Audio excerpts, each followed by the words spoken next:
শ্রদ্ধেয় মহতারাম উলামায়ে কিরামগণ এবং এই জামিয়ার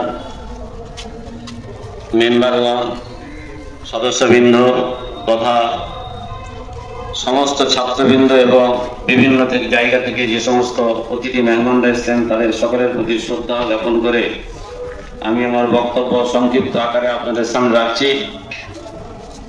এরপরেতে আরো অনেক প্রোগ্রাম রয়েছে, আবার জুমাও রয়েছে।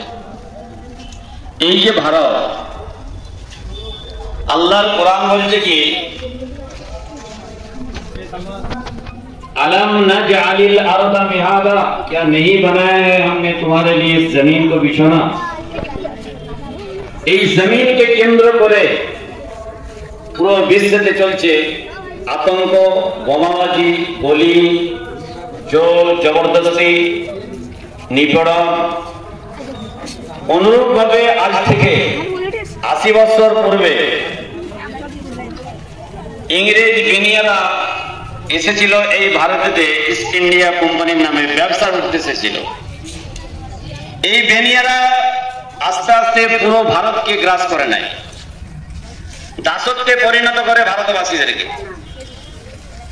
এই ভারতকে মুক্ত করার জন্য 55,000 ওলামায়ে কেরামগণ তিনারা ফাঁসিকে বেছে নেন। এই কালো মাটিকে লাল করে দেন তিনাদের রক্ততে।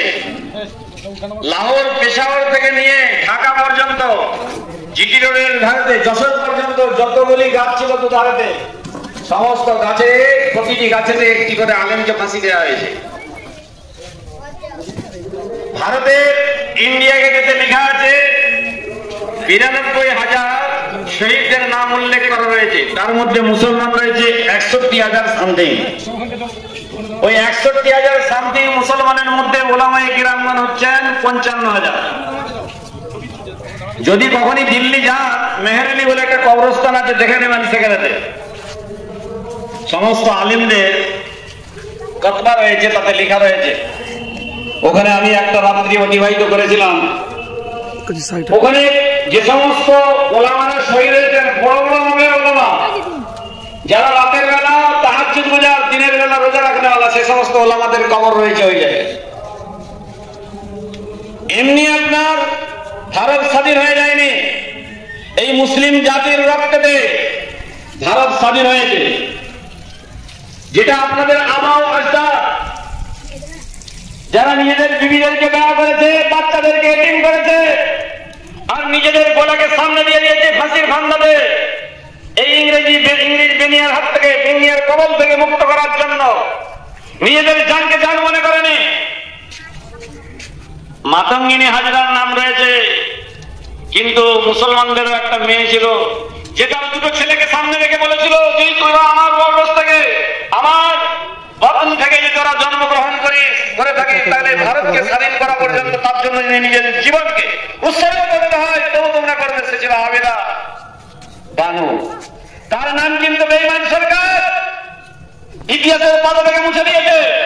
অনুরূপ ভাবে আশফাকুল্লাহকে ফাঁসি দেওয়া হয়েছিল, বড় লাটকে মেরে দেওয়ার ফাঁসি হয়েছিল, কিন্তু তার নাম নেই।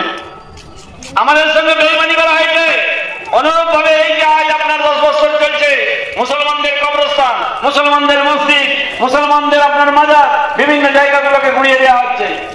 কিন্তু মনে রাখবেন, একটা দিন এমন আসবে, সেই সময়ের অপেক্ষা আপনি করতে পারেন। আমাদের যে সমস্ত প্রতিষ্ঠানগুলোকে আপনার হাতের কবজায় নিয়ে সেগুলোকে আপনার তবদিল করছেন, বদল করছেন, এটা কিন্তু ঠিক হচ্ছে না।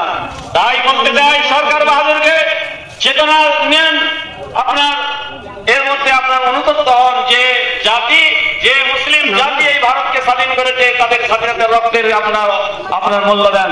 আল্লাহ পাক আমাদের সকলকে ওই সমস্ত শহীদ দানদের জন্য, যারা আপনার দেশকে স্বাধীন করার জন্য তারা অবদান দিয়েছেন, যাদের আপনার কোরবানি রয়েছে, তাদের জন্য আমরা দোয়া করব। দোয়া করে আজকে আমরা সবার সমাপ্তি ঘটাবো।